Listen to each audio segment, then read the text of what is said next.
korap. Yan ang sigaw ng ilang progresibong grupo sa ikinasa nilang kilos protesta sa harap ng EDSA Shrine ngayong araw.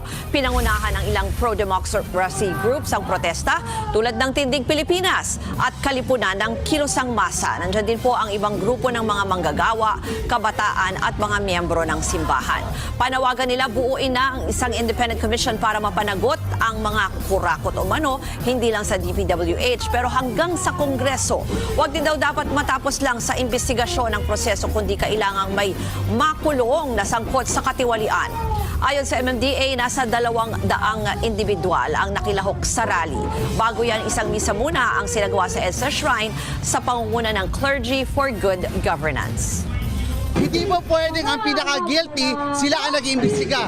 Dapat independent commission. Ilabas na ang salin ng lahat ng mga government officials, lalong-lalo na yung mga nasa Senado at Kongreso. Dapat lahat po ay dapat wala po talagang sinasanto dito. Dapat lahat, okay?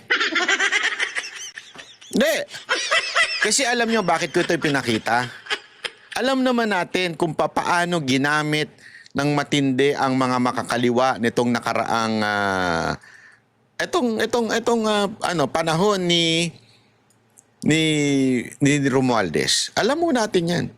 Talagang they were weaponized. Although sabi ko nga sa inyo, ito mga makakaliwa na ito po ay mga tawag dito, mga traidor. Okay? Pero gayunpaman, napaka-obvious.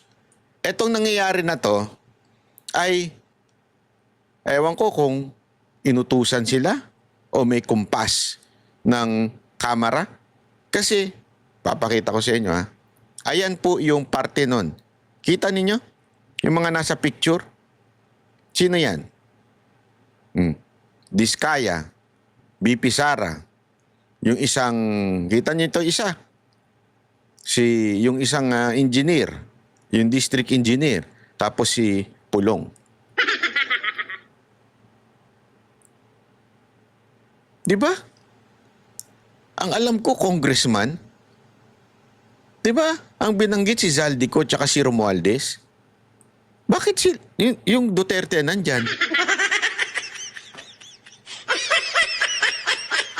That's why I think this is part of that grand plan na iiwas kay Martin Romualdez at kay Zaldico ang investigasyon at ipunta sa mga Duterte. Kasi alam nila nagalit na ang taong bayan. Alam nila nagalit na ang taong bayan, nakikita pa yung nangyayari sa Indonesia, nangyayari sa Nepal. Alam nilang konti na lang, sasabog na ang galit ng taong bayan sa Pilipinas. Kaya, paano nila ito kokontrahin? Weaponize yung certain group na mahilig mag-rally.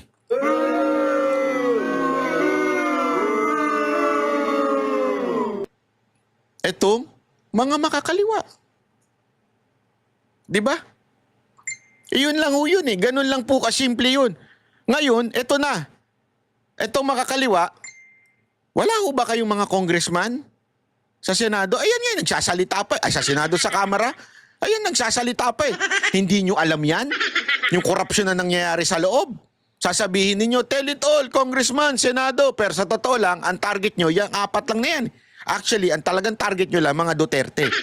E dinindikit nyo lang, si Diskaya at saka yung isang district engineer dun sa mga Duterte. No. Again, ha? Ito, papakita. Wait lang, ha? Kasi para mas maunawaan natin. Dali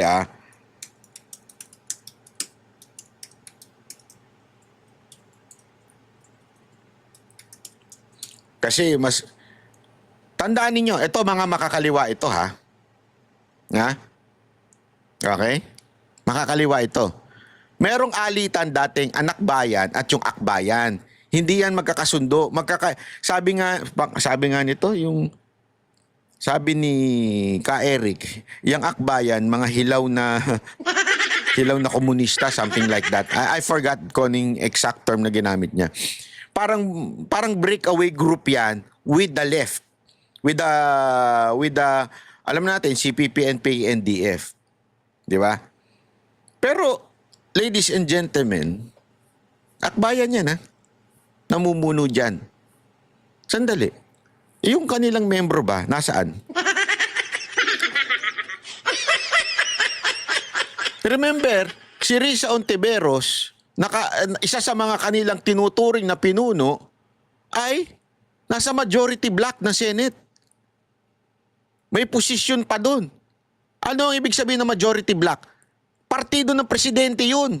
Ibig sabihin na doon ka sa kampo ng presidente ni Marcos.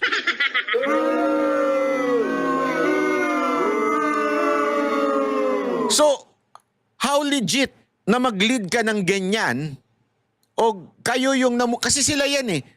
Alam nyo kung bakit nila ginagawa ito? Kasi magkakaroon ng rally yung talagang taong bayan. Ito, they're trying to ang tawag dito? Para nilang kinikidnap na yung idea na magrarally tayo laban sa korupsyon.